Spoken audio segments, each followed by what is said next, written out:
My name is Josie and I am a real estate investor in Ottawa, Ontario, and Canada. Today I just wanted to talk a little bit about how you actually make money with real estate investing.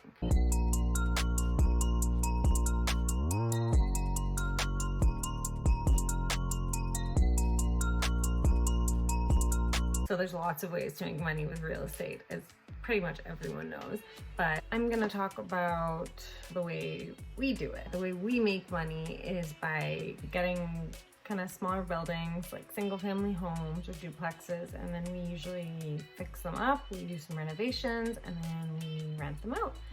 So how can you do it? First, figure out your why. First off, you have to think about why you want to invest in real estate. What do you want to get from it? So in my case, I really wanted to work for myself. I wanted to make money kind of passively, so not just trading my time for money like in a regular job. I wanted to build wealth in a different way. So that was my why. So I wanted to focus a little bit more on properties that cash flowed, which means you get extra cash in your pocket after all expenses once you've rented out a property. It's not just focused on appreciation or other benefits of real estate. I was interested in cash flow. You have to think, because that will kind of dictate your whole strategy, like what type of property you're gonna buy, how you're gonna do it, everything. So you have to think about really why. Do you want it just for kind of like a extra retirement fund in many years, or do you want something that can enable you to like quit your job right now? It's gonna be different. So that's the first thing. You have to think about why you want to do this. Next, educate yourself. The second thing is that you have to start learning right away. Even if you don't have money to start right now, you should be learning as much as you can. So I started with listening to a lot of BiggerPockets podcasts, and I also read a lot of books on like business, real estate investing, wealth. I just kind of like learned wherever I could, but podcasts were a really good one because I could kind of just like listen to a lot of them as I was walking or driving, and I absorbed a lot of information that way. Next, you have to start networking. Networking, it's really important just to be surrounded by other people doing what you want to do or interested in doing what you want to do, because you'll find in your everyday life a lot of people will give you reasons not to do this kind of thing. So it's really important to surround yourself with people that are doing what you want to do. And also it's really important to surround yourself with people that have this knowledge so you can learn from them. So that's what I did. I went to in-person events, I went to online events, I also started an Instagram page and started meeting people that way, and I've made some really good friends that way. So you just have to get out there, and even if you don't like it, you just have to do it. Then it's time to get pre-approved.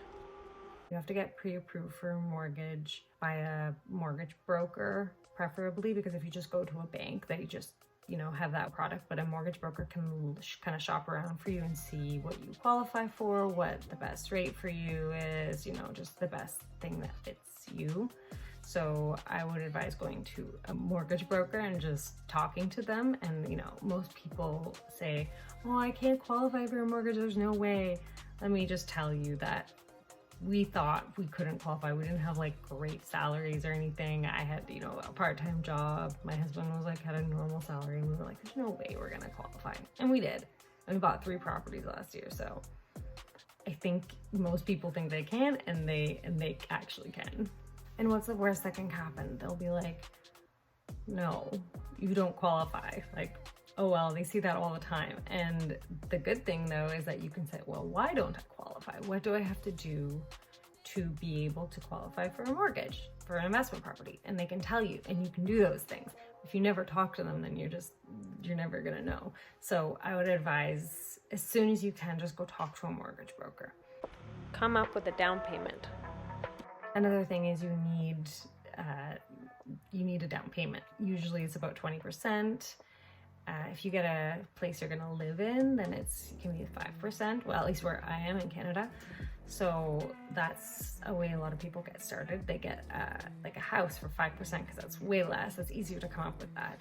and they live in it for a while and then they leave and they rent it out, or they get a place that's like has extra bedrooms and they rent it out, which is called house hacking, and that's a great way to get started.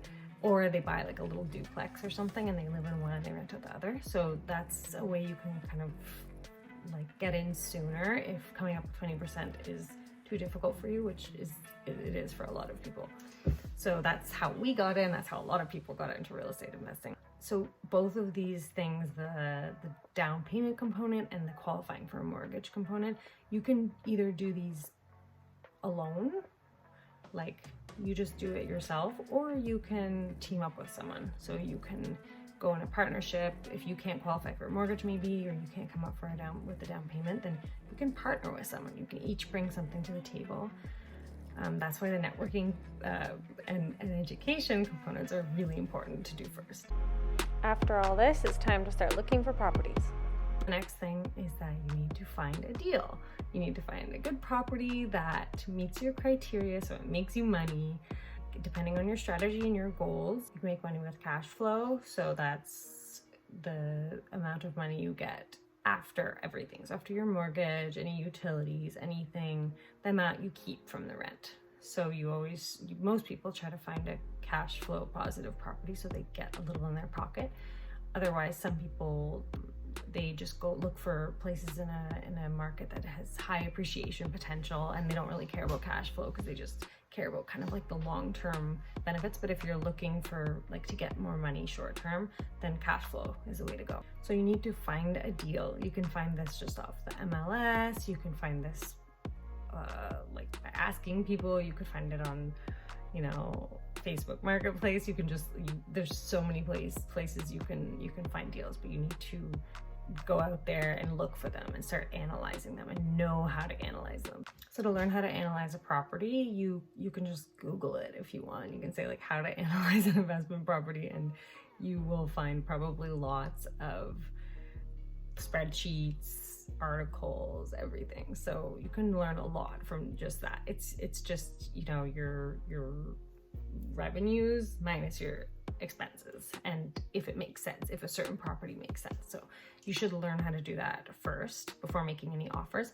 And then once you kind of know what you're looking for and you find a good deal, you make an offer and it's accepted, then that's great. You are on your way to having an investment property. But then you have to wait a little bit for the closing period. So that can be, it depends when the owner wants to get rid of their house. If they're living there, maybe they need to have a bit of time to move. But when the closing date does come, you get your keys, and at this point it kind of depends what type of property you have. So if it's ready to go, turnkey, then you just have to find tenants. But if you have to do renovations or repairs, then at this point you would do that. And then you're officially a landlord. You do any work you need to do and to get it ready for tenants. And when the work is done or almost done, then you take pictures and you post the ad on, we use Kijiji, we use Facebook Marketplace, anywhere you want to post it. You just put out an ad and then you screen the tenants. You can also look this up online. You just make sure they're the right tenants for you. Make sure they can afford the rent, make sure they have a good credit score. You can look all this up, but you should always screen your tenants really well. Sometimes it's really hard to get bad, destructive, not paying tenants out. So you have to be careful who you choose. And then when it's ready to rent and you found a good tenant, you signed a lease, then you're good. You just collect rent every month. I mean, it's not all sunshine and rainbows. There's gonna be repairs to do, which you shouldn't do, by the way. You should call someone to do. That's the most common thing people say to me, like, you're a real estate investor? Don't you have to, I don't want to unclog toilets at 2 a.m. Like, I have never unclogged a toilet at 2 a.m. I don't know, I'm not a plumber. I call a plumber to fix it. I call an electrician. I call whoever. So you'll probably, if you start getting into real estate investing, you'll probably hear stuff like that too. Like, oh, I would never want to do that. I don't want to be, dealing with this. Well, Sure, but there are a lot of other ways than going to your own property at 2 a.m. to fix a toilet. So then just every month you collect the rent, you hopefully make some cash flow from that, and then you're also benefiting not just from cash flow, but like I mentioned before, appreciation. So just the value of properties goes up over time with inflation, and the rate depends on where it is, but generally over time, if you hold it, you're pretty safe. If you look at historical data, it's a pretty safe investment.